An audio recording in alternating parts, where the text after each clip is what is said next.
Le rêve récurrent de se faire kidnapper peut avoir plusieurs significations possibles, en fonction des détails du rêve. Cela peut signifier une faible estime de soi, le sentiment de ne pas être valorisé ou encore une peur de l'évolution personnelle. Pour ne pas s'ennuyer, il est important d'être centré sur soi-même et de se faire des amis. Les amis peuvent nourrir notre corps astral et empêcher l'ennui de s'installer. Il est donc essentiel de se servir de nos amis pour être heureux, en respectant leurs envies et en sachant que demander leur compagnie ne signifie pas les solliciter constamment. Les amis peuvent être des membres de la famille, des voisins ou des personnes partageant nos valeurs, et le plus important est de se sentir bien dans leur présence. La clé est donc de se centrer sur soi-même et de cultiver des relations sociales épanouissantes pour éviter l'ennui. Dans cette conversation, il est mentionné qu'il y aura un événement qui se reproduira à une certaine date. C'est lié à la réincarnation. Bien que cela ne soit pas clairement expliqué, il est suggéré que cet événement aura une signification importante pour ceux qui y sont liés énergétiquement. Il est également mentionné qu'il y aura une fusion entre l'anti-homme et le parti christique, ce qui représente une séparation radicale. Certaines personnes seront révélées sur leur véritable être et devront commencer à vivre d'une manière plus authentique. Au final, le résultat de cette transition est inconnu, mais cela semble nécessaire pour un mieux-être général. L'orateur explique qu'il y a des choses qu'il ne comprend pas, mais que cela n'a pas d'importance. Il mentionne qu'il y a des individus qui ont peur de lui dire quelque chose. Il discute également de la transfiguration du Christ sur la montagne, mais saute la première question posée à ce sujet. Il aborde ensuite la question de pourquoi deux antennes supramentales ne peuvent pas se rencontrer, expliquant qu'elles pourraient se rapprocher dans les semaines à venir. Il évoque ensuite un autre conférencier qui aurait dit du bien du Nazaréen, indiquant qu'il y a un gros problème à ce sujet. Il souligne qu'il y a des enjeux importants et que le Nazaréen et l'autre antenne ont hâte mais aussi peur.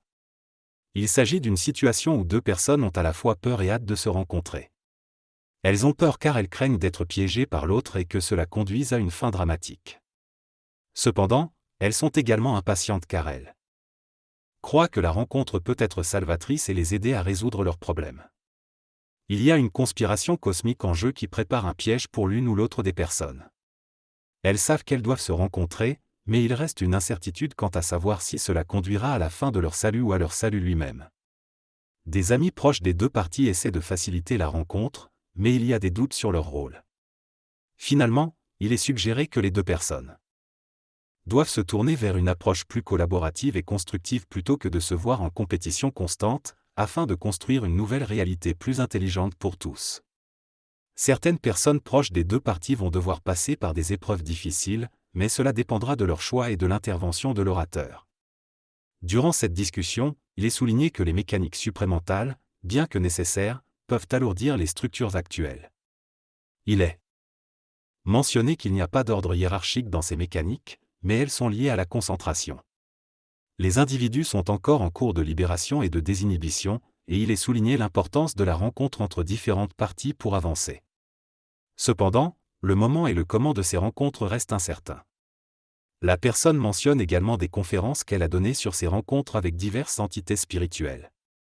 En ce qui concerne le pardon, il est suggéré que le travail commence par se pardonner à soi-même et se libérer de la culpabilité.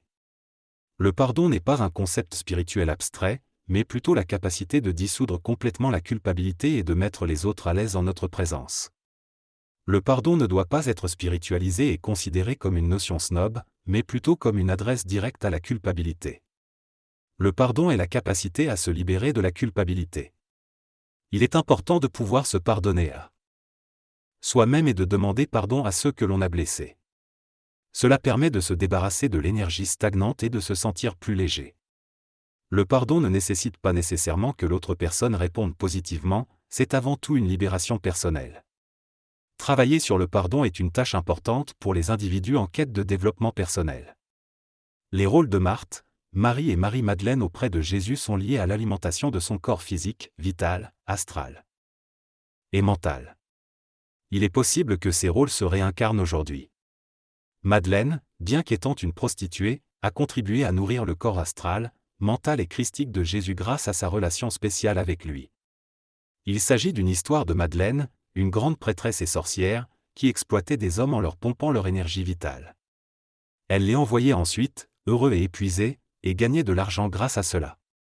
Elle possédait également plusieurs chats noirs, qui étaient réceptifs à l'énergie vitale des hommes. Les chats lui redistribuaient ensuite cette énergie. L'auteur affirme être menacé et prévoit de délivrer un produit bientôt, mais il n'est pas clair de quoi il s'agit. L'auteur mentionne également l'absolu, Maya et la bifurcation, sans donner d'explication claire sur leur relation. Il souligne l'importance d'établir une communication efficace lors des sessions du PMC+. Ce récit parle d'un jeune garçon de 8 ou 9 ans qui était présent lors d'un événement appelé PMC+. Malgré son jeune âge, le garçon semblait comprendre autant, voire plus, que la plupart des adultes présents. Il posait même des questions et s'amusait avec l'orateur. Cela souligne l'importance de profiter des occasions de communication et de ne pas attendre trop longtemps pour s'exprimer. L'orateur mentionne ensuite que son corps physique réagissait à la situation, avec un rythme cardiaque plus élevé et des mains et des pieds humides. Il se demande si cela relève d'une égoïsation ou d'une anégoïsation, et conclut que les deux mécanismes se sont probablement produits simultanément chez lui. Il explique que lorsque nous prenons conscience de quelque chose, notre ego peut résister et entraîner diverses réactions dans notre corps. Ensuite, l'orateur aborde la question du pouvoir du priori de Sion. Il explique qu'il y a différentes formes d'énergie, physique, vitale, astrale, mentale, etc. Mais il y a aussi d'autres plans parallèles où d'autres formes d'énergie peuvent être manipulées, notamment par des forces extraterrestres. Le priori de Sion tire son pouvoir d'une source énergétique qui est inaccessible aux êtres humains les plus évolués. Cette énergie peut être destructrice mais ne peut pas être contrée par les énergies connues de l'humanité. En résumé, ce récit souligne l'importance de la communication et de l'expression de soi, et aborde également des questions sur la nature de l'énergie et le pouvoir du priori de Sion. Il est question d'une menace énergétique extraterrestre imminente à laquelle le Nazaréen, Lazare et d'autres contactés ne pourront rien faire. Les antennes supramentales et bouddhiques ont peur de tomber dans un piège car ils n'ont pas les moyens de se défendre contre cette puissance. Il est suggéré que les humains doivent créer des alliances énergétiques pour lutter contre ces énergies extraterrestres. Le priori de Sion est mentionné comme étant relié à l'astral et capable de communiquer avec les humains, mais sa dynamique n'est pas terrestre. Certains individus manipulés seront impuissants face à certaines formes d'expression énergétique dans l'humain. Il est suggéré que les humains doivent se faire des alliances extraterrestres pour se protéger. Il est noté que l'humain ne sera pas capable de prendre les armes pour se défendre et qu'ils auront besoin des États unis pour cela. Il est également souligné que malgré les connaissances et les contacts, il y a des phénomènes que l'on ne peut pas comprendre ou anticiper. Il existe des forces qui se sont alliées à l'humanité par le passé et qui ont manipulé les individus en se présentant comme la mafia offrant une protection. Cependant, ces forces ne gouvernent pas les nations, mais elles interviennent parfois pour imposer des transformations radicales. Ces forces ont toujours travaillé contre les mécaniques ascendantes et attendent le bon moment pour agir.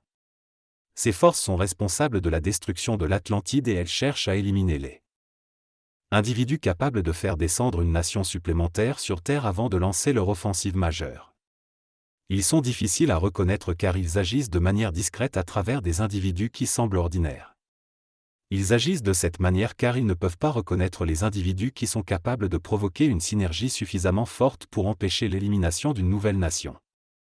Leur plan est de détruire progressivement les précurseurs de cette synergie jusqu'à ce que Perceval réussisse à trouver le Graal et que tout revienne en Angleterre. Ces forces tentent actuellement de s'installer autour du contexte planétaire afin de faire une intervention majeure dans les mécaniques expérimentales. Elles cherchent à éliminer les éléments qui peuvent engendrer un avenir différent de celui qu'elles ont trouvé et qu'elles peuvent se protéger. L'auteur ne veut pas créer une bifurcation et est conscient de ces forces, car il vient de l'avenir où il a vécu ces événements. La conversation porte principalement sur le priori de Sion et ses manipulations. Le priori de Sion est décrit comme une entité obscure qui a influencé le peuple juif et l'humanité dans son ensemble. Les membres du priori de Sion promettent un paradis et des égrégores religieux sur Terre, mais leur objectif est de maintenir leur pouvoir plutôt que de préserver les autres égrégores. Ils utilisent les humains comme esclaves pour lutter contre les dieux qui leur sont opposés. Errer librement du priori de Sion n'entraîne pas nécessairement la mort, mais ceux qui comprennent les informations peuvent être en danger. La personne poseur de questions est avertie de ne pas trop en savoir pour l'instant, car cela pourrait compromettre sa sécurité. La conversation laisse entendre que l'homme doit trouver un moyen de résoudre la création malgré les manipulations du priori de Sion. Il s'agit d'une personne qui a appartenu au priori de Sion mais qui ne souhaite plus être affiliée à cette organisation. Elle a des mémoires et des traces de son passé avec le priori, mais elle essaie de s'en détacher. Le priori de Sion travaille contre l'humanité, mais lorsque les êtres humains deviendront suffisamment évolués, le priori ne pourra plus les empêcher de travailler et pourrait même les aider à partir. Cependant, il y a d'autres mécanismes en jeu et l'humanité tout entière finira par fusionner et résorber l'univers. La majorité des personnes en voie de fusion resteront sur Terre. Dans les cas où il serait préférable pour la planète ou pour eux-mêmes de partir. Le priori de Sion n'apporte pas une aide concrète, mais il joue un rôle dans le processus d'évolution en créant des obstacles pour ralentir la transition de l'humain. L'énergie supramentale a la puissance que l'humain possède, et le priori de Sion existe depuis longtemps. Il y aura d'autres personnages qui recevront cette énergie dans le futur. Dans ce texte, la personne parle de son enfant nouveau-né et se demande s'il pourrait devenir un boxeur à l'avenir. Son interlocuteur lui dit qu'il ne semble pas doué pour le moment, mais qu'il pourrait changer au fil des années. La personne s'interroge ensuite sur la manière dont une maladie peut affecter différentes personnes. Elle se demande si cela peut se dissiper ou si chaque personne sera individuellement touchée par la maladie. Elle conclut que chaque personne aura sa propre puissance face à la maladie, plutôt qu'une puissance divisée entre elles. La personne pose des questions sur le priori de Sion, les entités extraterrestres et la survie à long terme sur une planète planétaire. Elle se demande si les anges et autres entités peuvent le faire et si les humains deviendront des ondèques à l'avenir. Elle mentionne ensuite que les anges ne peuvent pas travailler la matière et ne peuvent pas avoir une présence physique permanente sur Terre. Lorsqu'une personne devient supramentale, elle est sous sa propre protection.